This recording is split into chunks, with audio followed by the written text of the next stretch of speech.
আমার নবীর শানে গুস্তাগি হলে তার সাজা হবে মান সাব্বা নাবিয়ান ফাকতুলুহু, তার জন্য মৃত্যুদণ্ড ছাড়া আর কোনো শাস্তি হতে পারে না।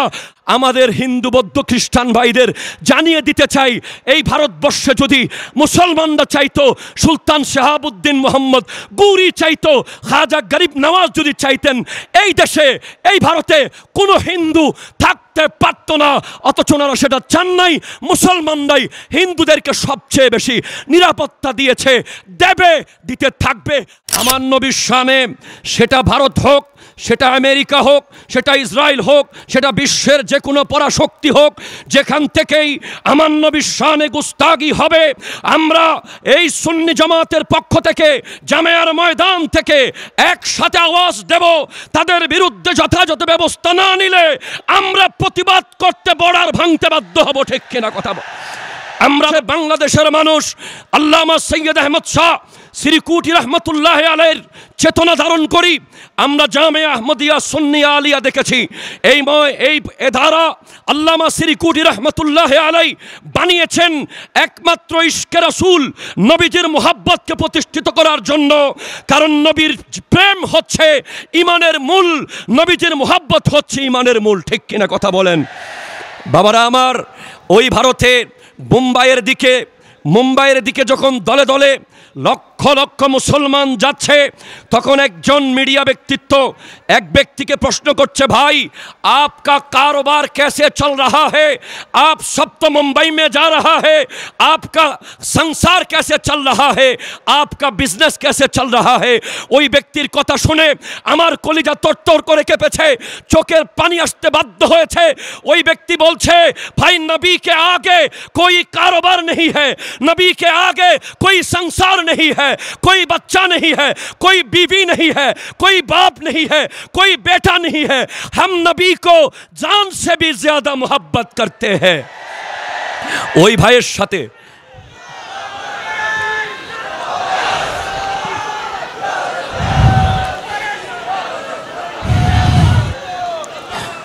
আমরা ওই ভাইয়ের কথার সাথে কোরআনুল কারীমের আয়াতের মিল পাই।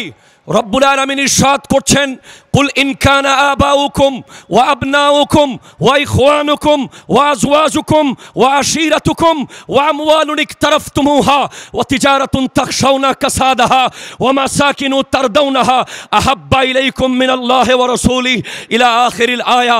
আমার আল্লাহ ইরশাদ করতে লাগলেন, যতক্ষণ পর্যন্ত নবীজিকে তুমি তোমার বাবা মার চেয়ে, সন্তানের চেয়ে, ভাইয়ের চেয়ে, বিবির চেয়ে, সমাজের চেয়ে, ব্যবসার চেয়ে, ব্যাংকের জমানো টাকার চেয়ে, নিজের সুন্দর বাড়ির চেয়ে আল্লাহ এবং রসুলকে ভালোবাসতে পারবে না, তুমি আযাবের জন্য প্রস্তুত থাকো।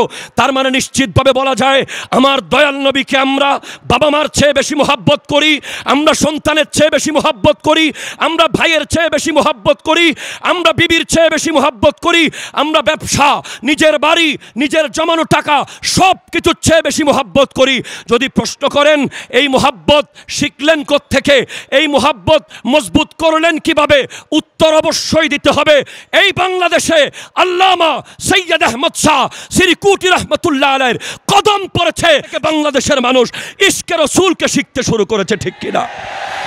এর আগে এখানে ইন্নাল্লাহা ওয়া মালাইকাতাহু ইউসাল্লুনা আলান নবী চলেছে, কিন্তু দরুদ শরীফ আওয়াজ বের হয় নাই।